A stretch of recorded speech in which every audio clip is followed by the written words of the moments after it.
In 1993, I was 24 years old, and I was living in San Francisco, and I remember walking through the Mission District on this gorgeous day in mid-July. It was sunny. And I remember walking past Mission Dolores, and then walking past a sea of sunbathers in Dolores Park, and I was on my way to an appointment. I was a junior in college at the time, and I was just entering a new relationship, and it had been a while since I had been in a relationship, so I needed to just get a routine HIV test. And afterward, my boyfriend at the time was going to pick me up on his motorcycle. We were going to grab a burrito and hang out in Dolores Park, catch some sun, and then he was going to drop me off at my restaurant job later. So now I'm at the clinic, and I'm sitting in the counseling room across from the test counselor, and she asked if I was ready to hear my results. And I said yes. She looked down at her results, and then she looked up at me, and she said, "Your test came back HIV positive." And I said, "What?" And she repeated it. She said, "Your test came back HIV positive." And I probably asked her to repeat it a few more times because that was not what I was expecting to hear that day. And all of a sudden, my heart just started pounding, and I could hear the pounding in my head, and it was drowning her out, and she was handing me brochures, and I could see her mouth moving, but I just wasn't getting what she was saying. And I just started panicking, and I remember thinking, does this mean I'm not going to be able to finish college? And then I thought about being a mom one day. And then I flashed to this thought of, do I get to be a grandmother one day? And my mom was a grandmother at the time, and we're Jewish, and the Yiddish word for grandmother is bubby. And my mom was such a good bubby, and I think my 24-year-old self logged away in the back of my mind that one day I would be such a good bubby too. So I was just panicking about this news and just everything running through my head, and I left the clinic with my brochures, and I remember coming out into a very different day. And that boyfriend at the time came and picked me up, and I told him what I just learned, and he did the right thing. He gave me a hug, and he listened. And then I asked if he could just drive me straight to my sister's house, because I needed to tell a family member.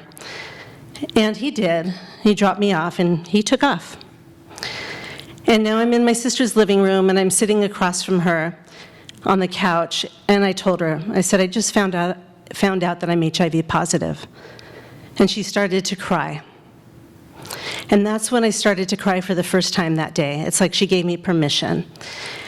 And my sister is 17 years older than me, and I remember her saying something like, I never thought that I might lose my baby sister before me. And as you can imagine, that was so hard to hear, but it really hit me. This was serious. This was the early 90s, and this was in the middle of the AIDS epidemic, and there was no silver lining on this news. And at the time, people were dying of AIDS, and there were no promising medications around.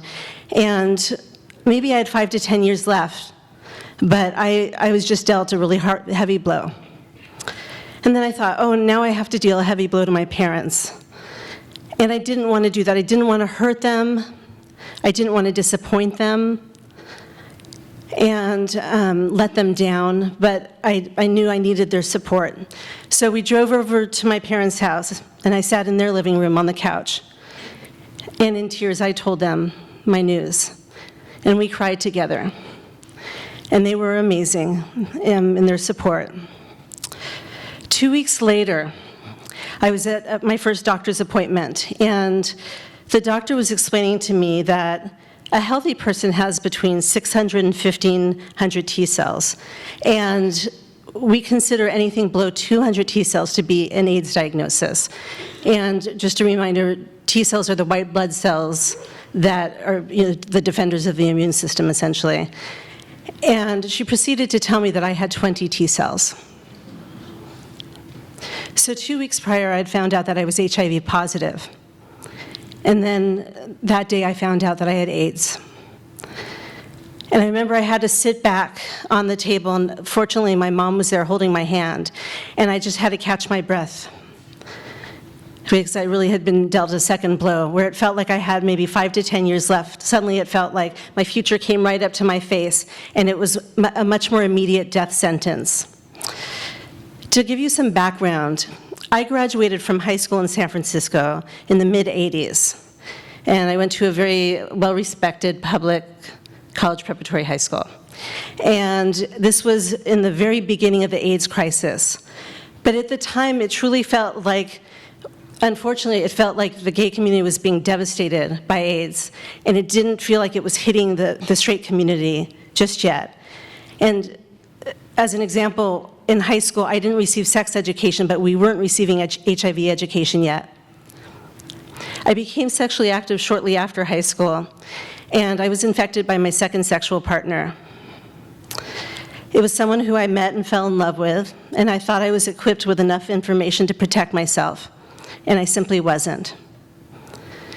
And the unfortunate thing is at the time especially, there was so much stigma around HIV and AIDS that it didn't matter how I got it.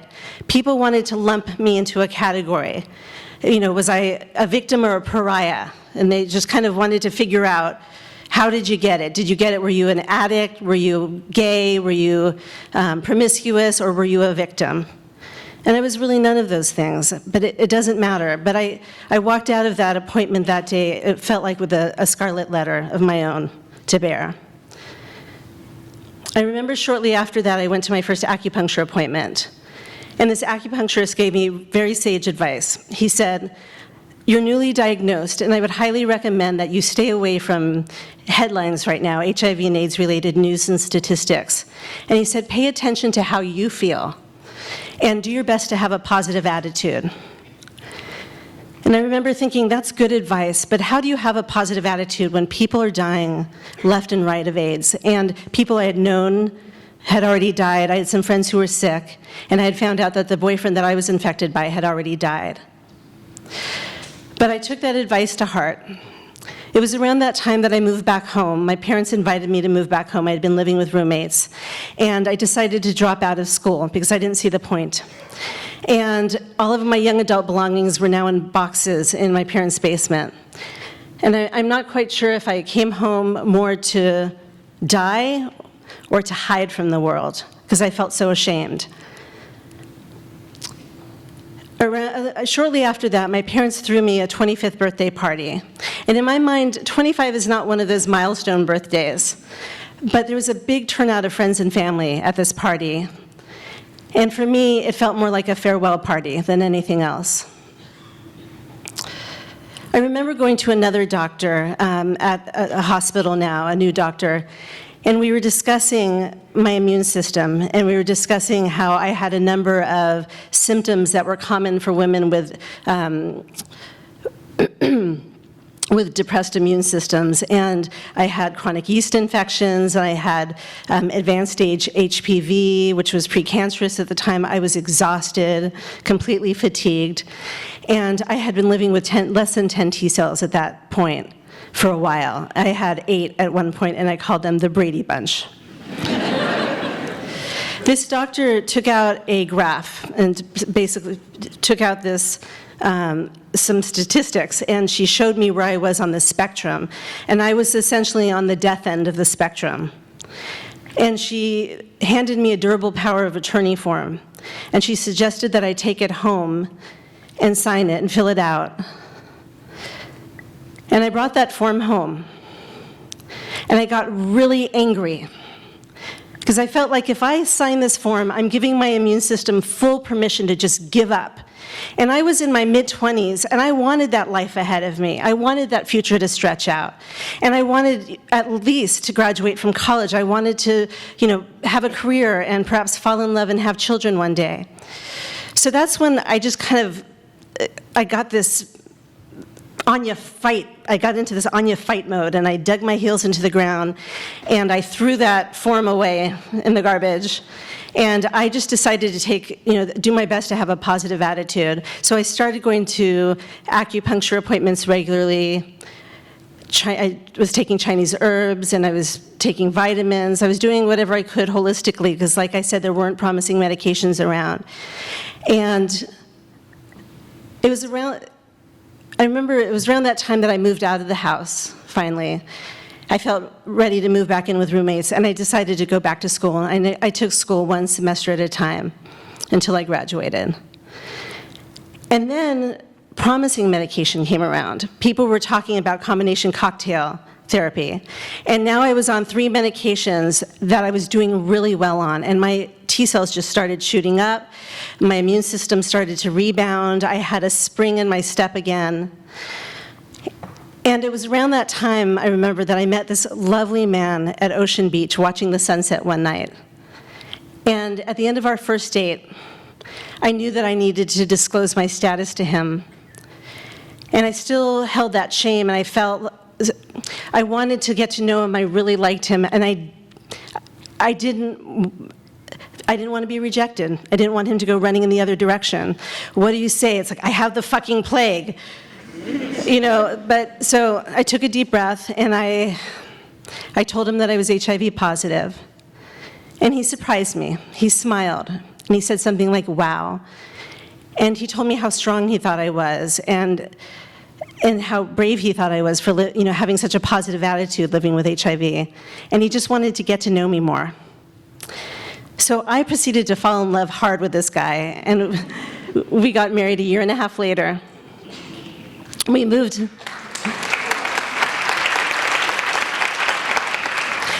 out of the city. I started to focus on my career. We bought a house. And in 2005, I gave birth to our son. And in 2009, I gave birth to our daughter. And both are very healthy. They're both HIV negative, and we followed a very specific protocol in order for them to not be infected. So now comes my 45th birthday party, and I wanted to throw a big celebration. Thank you.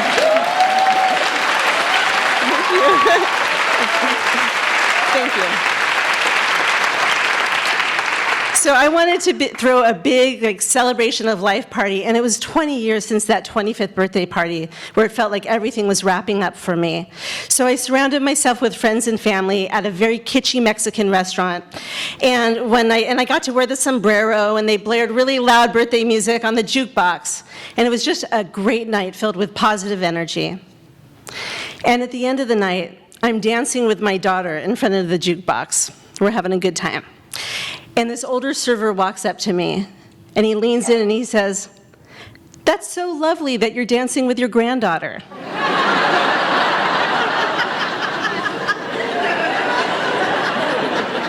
And I thought, you're not supposed to say that to someone on their birthday. It's like the opposite of what you're supposed to say.